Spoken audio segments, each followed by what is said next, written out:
guys, I'm back. This is my 7th session sa aking diode laser and binlog ko talaga to ng monthly, sinisikap ko monthly para makita ng iba kung sulit ba yung pagpapadiode laser nila if you want na magpa-diode laser.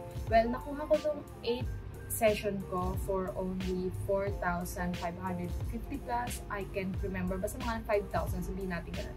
Kasi kinuha ko siya ng may discount. So, abangan nyo na lang yung mga discounted price nila para makatipid naman kayo, di ba?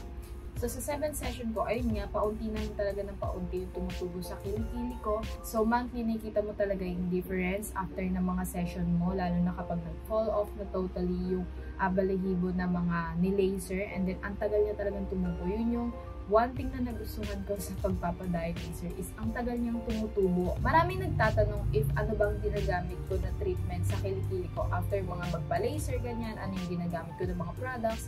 So, meron akong inflammatory, which is hindi ko na rin madalas nagagamit kasi after sessions, meron namang inflammatory na nilalagay. And then, kung may maramdaman kayong half day, ganyan, after mga 1 day, 2 days, pwede kayong maglagay ng mga inflammatory, ganyan. So, meron na ako nun sa bahay in case lang of emergency.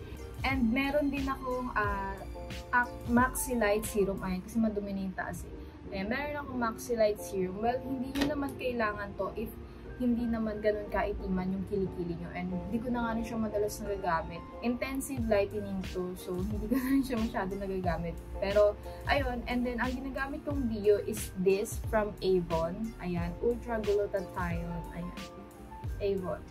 Meron din akong isa pa nito, yung tawas naman, yung kulay green. Kasi ang ganda niyang gamitin, hindi siya nakakabasa ng kilikili or what, and hindi talaga nangangamoy yung kilikili ko rito. As in, 48 hours dry pore. O, Avon, baka naman. Yeah, that's it. This is my 7th session update, and see you on my 8th session. That's our last session. Ta-da!